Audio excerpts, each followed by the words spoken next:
Assalamualaikum warahmatullahi wabarakatuh. Halo sobat sehat, perkenalkan nama saya Romi Hidayatullah. Saya merupakan mahasiswa di kampus Akademi Administrasi Rumah Sakit Mataram. Jadi di sini saya akan sedikit menjelaskan atau sharing kepada teman-teman sekalian mengenai kesehatan anak sekolah.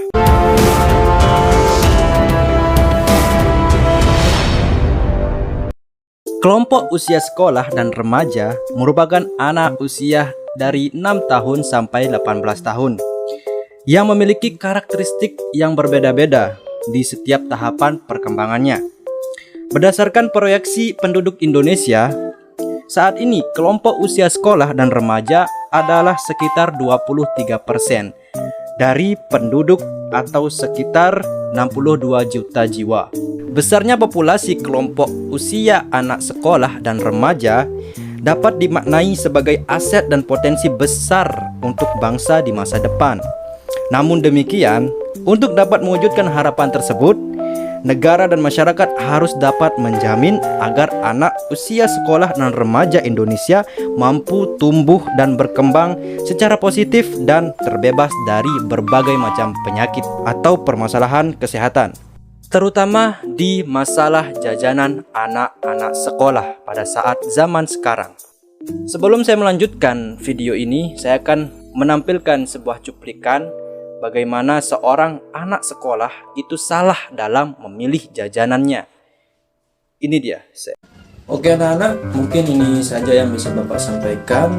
Nah, sekarang boleh keluar main. Ayo Ram, kita keluar. Lapar nih. Kita ke depan sekolah aja yuk. Di sana ada dagang makanan enak. Ayo, lapor. Wah, enggak ah. Aku takut soalnya nanti ada pedagang yang jual makanan yang enggak sehat. Aku juga udah bawa bekal kok dari rumah. Ah, enggak seru Rom. Sekali aja. Yuk. Bukan begitu bro. Kita itu harus pandai dalam memilih makanan yang baik dan makanan yang buruk. Jadi, kita itu harus memilih makanan yang baik supaya tubuh kita tetap sehat.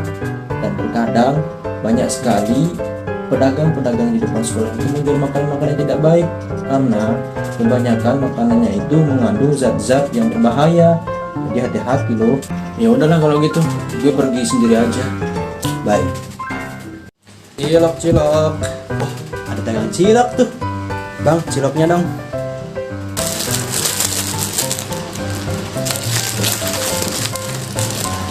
Ini uangnya.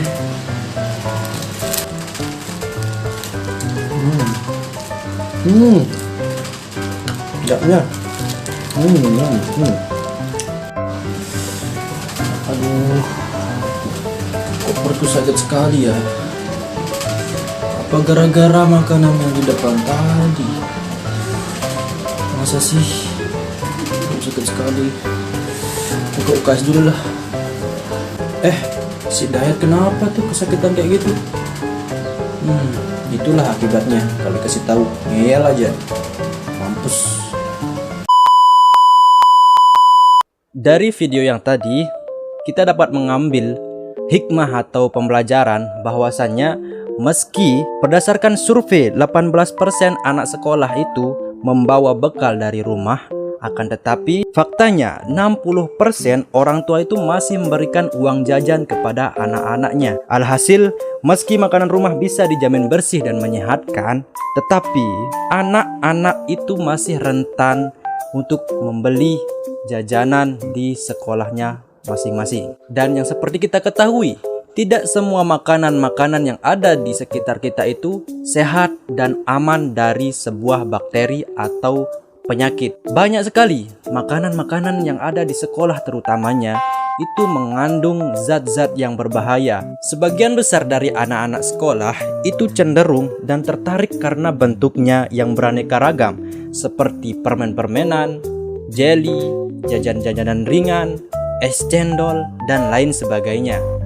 Alhasil, banyak sekali kasus-kasus seperti ini. Oke, jadi gimana sih cara kita memilih makanan yang baik dan mana makanan yang buruk? Jadi di sini saya akan memberikan 5 tips untuk teman-teman sekalian bagaimana caranya memilih makanan yang sehat dan yang baik.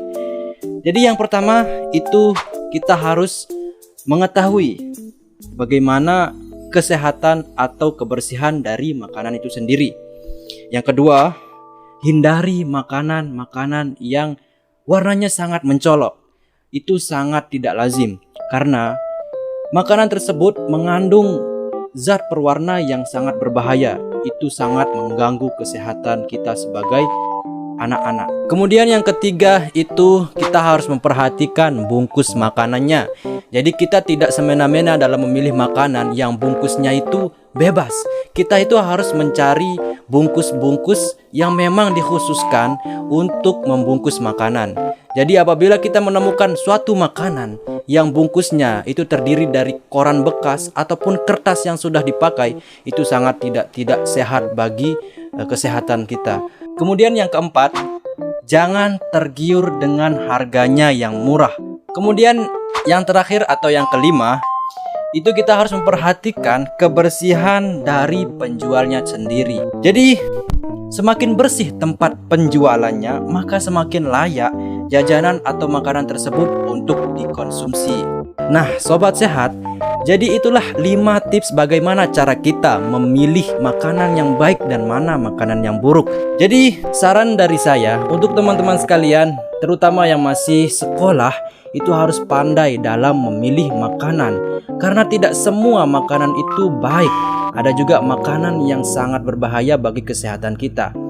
Jadi kita harus pandai memilih mana makanan yang sehat dan mana makanan yang buruk, agar semua teman-teman sekalian itu sehat dan tidak terjangkit dengan berbagai macam penyakit. Jadi sekian dari saya, kurang lebihnya mohon maaf. Assalamualaikum warahmatullahi wabarakatuh.